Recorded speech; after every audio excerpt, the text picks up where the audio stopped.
Galak menmanipasi Katbanga dan yang enti Bagak tiru proy kalam Yanya Ngan om yo men sim ay Wala da ngayan marway Bagak tiru proy kalam Yanya Uyay sa, uyay sa, uyay sa, uyay sa, uyay sa podonot jongya. Nganom diumen sim ay, wala da ngayan marway, bagak tiut roy kalam yangan.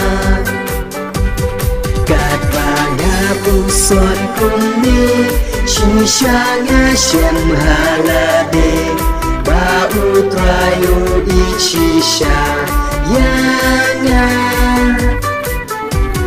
Lada ya ungalende Yanga dalele umple Dajung iklem pot ui Yanga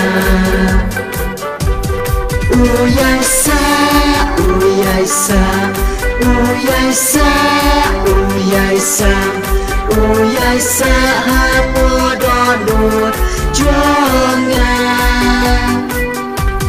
Nganom diumen sim ay, wala da ngayan marway, bagak tiut roy kalam yanga.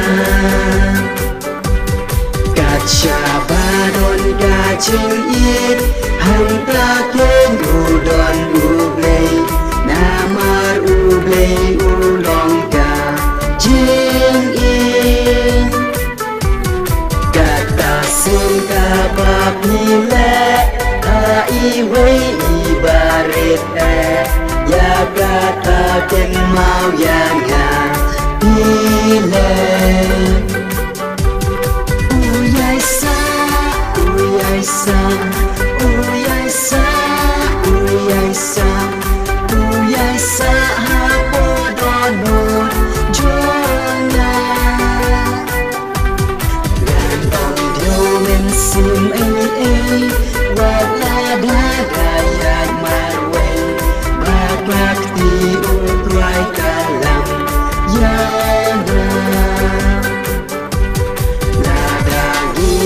Kabishni Yaki wayun don chingi Ya ublay rumin omla Banding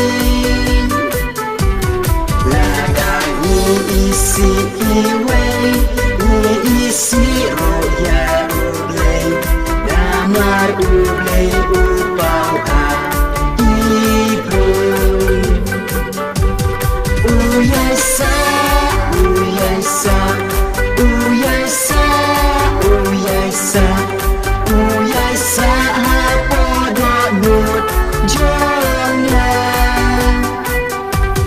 Nganom diumen sim ay, wala da ngayan marway, bagak tiut roy kalam yangan.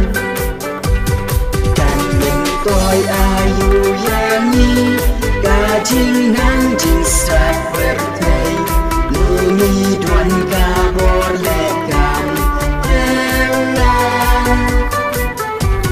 Ladani duan kajing yit Badban pen kun ya ilon Klem jing iken mamim long Ay ay